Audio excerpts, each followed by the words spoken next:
Advogados, advogadas, tudo bem? Aqui Maurício Maronês, criador do canal. Nesse vídeo eu vou te mostrar a primeira parte de uma live que eu fiz com a doutora Gláucia Serafini, advogada, onde eu explico a lógica das intimações e das renúncias de prazo no EPROC, tá? Sabendo do mecanismo que aqui vai ser explicado, você pode economizar em torno de 40 dias a cada intimação que é expedida para o seu escritório num processo. Quando eu digo economizar, é acelerar, é tirar esses 40 dias da tramitação processual. Se liga aqui então, curte o vídeo, se inscreve no nosso canal. Até a próxima, tá bom? Jus Dicas. Então vamos falar sobre o que a galera quer saber, né? As consequências do EPROC, as consequências aí da ciência com renúncia de prazo. Então vamos começar falando o que é, né, Maurício, essa ciência com renúncia de prazo. Que na verdade é uma... Certo. Né? Pode mandar ver aí. Então tá. Bom, boa tarde, bom início de noite a todos, né? Também, queridos amigos, esses que tu citaste aí, José Ricardo, Eveline, o Nareto, demais colegas advogados aí, né? Pessoal, hoje é um dia até bem adequado para falar sobre esse tema. Eu acho até que o tema proposto aparenta ser despretensioso. Consequência da renúncia de prazo, parece algo simples. Hoje, até o José Ricardo aí é meu colega, né, diretor de secretaria lá na Serra, ele deve estar empenhado na mesma tarefa que eu, a gente já começa a se preocupar com o final do mês e com o envio, né, com a transmissão das requisições de pagamento, principalmente as RPVs, que o final do mês é uma data fatal. E Infelizmente, em torno de 20 processos só aqui na Vara de Santiago não serão transmitidas as RPVs unicamente porque o advogado da parte autora não deu a ciência de prazo. O INSS já deu. Então, se fosse pelo INSS, eu já podia transmitir, mas eu estou esperando o advogado da parte autora. Aliás, amanhã dá tempo, até amanhã dá tempo. Então, assim, se tiver alguém com RPVs aqui na Vara de Santiago, dá uma chegadinha lá e confere se a RPV está ok e dá a renúncia como nós vamos te orientar a partir de agora. Não, tá? E o legal, semana passada, já vou te cortar, Maurício, mas Não. semana passada a gente falou... A live é sua. Não, é nossa, não, vamos... A gente falou justamente assim, a gente não peticionem. Porque o que acontece com a petição? Quando a gente coloca a petição no sistema, automaticamente alguém vai ter que ler aquela petição. Então não vai ser... A questão da ciência com renúncia de prazo é para ninguém precisar ler nada, é para ninguém precisar ou concordar, ou discordar, ou ler. Não. Então, olha, hoje que é o dia fatal aí para a galera receber os RPVs numa data antes, né, do que se a pessoa der a ciência semana que vem, ou peticionar concordando com o cálculo, concordando. Olha a consequência disso, né? Gláucia, eu vou te dizer uma coisa. O negócio ainda vai além, né? Não é não peticionar. Eu estava até falando num post aqui que eu estava fazendo lá no LinkedIn e me preparando, assim, dando uma olhada nas questões para essa live, eu me dei conta que a questão envolve, assim, ó, a cada intimação é possível ganhar 40 dias num processo. 40 dias a cada intimação. Por que eu te falo isso? E falo para vocês, né? O advogado, quando ele é intimado, na prática, o judiciário está dizendo, ó, a bola está com você. Ou seja, o advogado vai ter que retornar uma informação para o processo, né? Porque ele foi intimado. E essa informação pode vir de duas formas, e é isso que às vezes passa despercebido. Ela pode vir sob forma de petição, e ela pode vir sob forma do decurso do prazo, que aquilo é uma informação, né? Significa que no mais das vezes, se você foi intimado de algo e deixa o prazo decorrer, por você, o processo pode seguir adiante. E isso é uma informação preciosa. Isso é uma informação muito relevante para o iter processual. E vocês vão se dar conta, mais adiante aqui no que nós vamos falar, o quão relevante, qual a diferença que isso faz num prazo, tá? Eu tô tem umas mensagens de WhatsApp que eu procurei, mandei mensagem para quem tinha o WhatsApp no processo, para ver se os advogados fechavam o prazo. Já fica a dica, pessoal. Deixem os contatos de WhatsApp atualizados aí nos processos, que isso faz bastante diferença. Nessas horas pode salvar um mês, né, ou algum contato muito urgente que salva o processo. Não, e tá? Bonzinho, hein, Maurício? Oi? Tu tá sendo muito bonzinho com essa galera, né? Não, é que o WhatsApp facilita e assim, podendo ajudar, né, nem sempre é possível, tá? Porque tem outras questões. É que esse é um momento, a gente sabe, o que às vezes me chama a atenção é que as pessoas, claro, tá todo mundo na correria, a gente entende, né? Mas as pessoas são tão, assim, distraídas, digamos assim, nesse momento, e depois que o processo é depositado, que o valor é depositado, aí um dia é uma questão de vida ou morte, né? O processo ficou, ele atrasou-se por uma distração por 90 dias, mas depois que está depositado, um dia é vida ou morte. Então, assim, ó, a gente atentando para esses detalhes do processo, vocês vão... Bom, eu vou mostrar para vocês. Eu posso ir adiante, Glaucia? Vai lá. Deixa eu só mandar um beijo para a Michele, que entrou aqui. Quem não sabe, é a esposa do doutor Maurício. Doutor, não. A prof. Michele foi minha prof na URI também. Hoje tá cheio de prof aqui. Eu acho muito legal isso, porque hoje... Que honra. Nossa, plateia cheia de professores. Nossa plateia tá muito chique. Maurício. Então tá. Assim, ó, pessoal, uma coisa que vocês têm que se dar conta no processo eletrônico e no EPROC, tá? Como uma espécie de processo eletrônico, né? Quando vocês são intimados, 3 prazos vão se seguir até o andamento do processo, depois daquela intimação. Isso às vezes passa despercebido. Quais são esses 3 prazos? Prazo 1, o prazo de 10 dias que a Lei 11.419 garante aos advogados. Então, quando o servidor lançou a expedição, que apareceu lá, intimação certificada, vão se seguir 10 dias corridos, tá? Então, se foi no dia 2, certificado, se nada ocorrer, no dia 12 vai ser considerada aberta essa intimação. Me acompanhe. 10 dias. Prazo 2. O prazo processual que vocês vão ser intimados. Vamos supor que o juiz mandou intimar vocês para fazer tal coisa, ou para terem ciência, ou para se manifestar querendo em 15 dias, os 10 dias já fluíram, aí depois vem o prazo processual de 15 dias. Este prazo, já disse, é processual. Então é dias úteis, né? Só dias úteis. Geralmente ele vai abarcar 2 finais de semana, né? Se for de 15 dias. Se tiver feriado e recesso, aí nem se fala, né? Ou uma Semana Santa, alguma coisa assim, um feriado maior, um carnaval.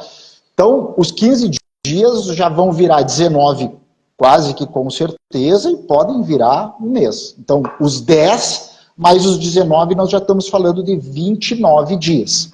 Perfeito. Certo? E aí, eu sei que aqui não é o caso, mas às vezes o advogado é obrigado a peticionar no último dia do mês, do prazo, né? Isso não ocorre, isso é só uma ficção, assim, para exemplo. Mas às vezes ele peticiona somente no último dia do prazo. E aí, ele peticionou ou o prazo decorreu, aí começa o terceiro prazo. Esse terceiro prazo não é de vocês, é do judiciário. Porque vão ser analisados os decursos de prazo, né? Porque tem prazos que decorrendo são peremptórios, vão gerar uma consequência, isso tem que ser analisado, e tem prazos que decorrendo eram meramente, enfim, dilatórios, né? E esse é um modo, vai para uma triagem, e a outra triagem é a petição. O advogado ele não deixou decorrer o prazo foi fechado com uma petição, e aí vai para a triagem da leitura de petições. Esse prazo do judiciário, ele é variável, né? A gente já estava ali nos 29 dias, né? Então, esse prazo judiciário, a análise do decurso ela é um pouco menor, né? Porque é uma coisa mais intuitiva, a gente já sabe, a única informação que está no processo para a gente analisar é que decorreu, né? Na petição, não. Na petição, tu tem que lê-la e aí, dependendo dos seus termos, vai ter os mais variados encaminhamentos, né? Então, a depender do assoberbamento do cartório, né, da sua equipe, né, do período do ano, esse prazo do judiciário vai ser maior ou menor, que vai se somar aos 29 dias, né? Vai ser maior ou menor. E ele pode levar aí de 5 a 10 dias, mas a gente sabe que tem cartórios que levam muito tempo. Muito tempo, né? Tem colegas que estão bem sobrecarregados. E para depois ser feito um movimento decorrente do decurso de prazo ou da petição, uma conclusão para despacho, né? Ou uma intimação da contraparte, se pedir, enfim. Aí tem que ser analisado o que foi colocado no processo. Então vocês viram... Só para vai lá, Cláudia. Fazer uma ressalva, isso Justiça Federal, tá? Porque a Justiça Comum, infelizmente, não é tão certinha em relação ao prazo da vara. Não que eu não tô falando mal, né, da Justiça Comum ou da Justiça Federal, mas com certeza quem trabalha só com Justiça Federal e vai para Comum vê a questão do prazo, assim, para liberação de RPV ou para liberação de qualquer outro despacho ali, até o despacho é muito mais demorado, sabe? É muito mais demorado. Então, assim, é importante que porque o EPROC, a gente usa tanto na Justiça Comum quanto na Justiça Federal. Então, olha a importância de vocês entenderem que a ciência com renúncia de prazo, ela vai cortar todos esses prazos que o Maurício acabou de falar. Né? Dar ciência é falar para o judiciário, olha, eu aceito, tá tudo certo, bora dar prosseguimento ao feito. Que era o que a gente peticionava, porque o advogado, a gente aprende a peticionar o tempo todo. A realidade é essa. A gente aprende que a única forma de comunicação com o processo ali, com o juiz, é peticionando. E muito jovem advogado e muito advogado que talvez não entenda muito bem o EPROC não conhece essa ferramenta da ciência com renúncia de prazo. Eu estou trazendo isso porque, como a gente conversa muito com jovem advogado, isso eu fui aprender depois, eu acho que de uns 2 anos de advocacia. Né? Essa questão da ciência com renúncia de prazo. Por quê? Primeiro, a gente não aprende na faculdade, não que não aprende, até tem, né? Lá, por exemplo, a URI Santiago tem o escritório, né, da URI, e a gente aprende ali, né, muita coisa do peticionamento dentro do EPROC. Porém, na época que eu estava aí, foi 2016, 2015 ali, eu estava fazendo meu estágio lá na URI, não era ainda, estava começando o EPROC, na verdade, na Justiça Comum, estava uma transição, e lá era mais processos que não eram na Justiça Federal. Então, a gente não teve essa vivência, sabe? Então, com certeza, quem se formou antes, principalmente, não vai ter alguém falando, né, na faculdade. Isso aí é só na prática mesmo, para alguém falar assim, olha, existe a possibilidade de tu cortar vários prazos para que o teu RPV ou para que o teu processo seja muito mais rápido, para que ele dê andamento muito mais rápido. E pessoal, tá gostando do conteúdo? Se você gosta dessa abordagem analítica e das consequências de cada ato que vocês praticam dentro do processo, para reverter em honorários para vocês, em celeridade para o cliente de vocês, e isso vai fazer no boca a boca o escritório de vocês ganhar uma vantagem. Aqui embaixo a gente tem um conteúdo com 30 insights, principalmente para aqueles que estão começando, sobre como alavancar a tramitação dos seus processos dentro da justiça, tá bom? Dá uma olhada sem compromisso ali, qualquer comentário deixa aí para nós. Um abraço. E assim, quero acrescentar que não é só na RPV e no precatório, tá? Porque, por exemplo, vamos montar um exemplo aqui, Vamos montar um exemplo. Vocês foram intimados, vocês estão com uma parte, vamos usar o exemplo da Gláucia aí, um processo previdenciário, tá? O INSS contestou e vocês foram intimados para apresentar uma réplica, né? Vamos chamar de réplica, dessa contestação em 15 dias, tá? Então, e vamos lá que essa intimação foi no dia 1º do mês, 15 dias no dia 1º do mês. Então, o advogado, ele está com pressa, tá? Mas ele não entrou no sistema até o dia 1º mais os 10 do prazo 1, é dia 11, tá? É dia 11. Depois, o advogado vem e é aberto pelo sistema, no dia 11, o prazo de 15 dias. A gente viu que isso vai virar 19 com os finais de semana. Então, lá no dia 29 do mês, findou esse prazo. E o advogado peticiona no último dia do prazo, dizendo que requer o prosseguimento nos seus ulteriores termos, ou dizendo que repisa os termos da petição inicial, ou fazendo um copia e cola da petição inicial, certo? Então, depois do dia 29, isso vai lá para a fila da triagem para ler aquela petição do advogado, vai levar lá mais seus 10 dias, já estamos no dia 10 do mês seguinte, se o judiciário entender que o processo está concluído para sentença, no dia 10 do mês seguinte, sendo muito otimista com esse dia 10, tá?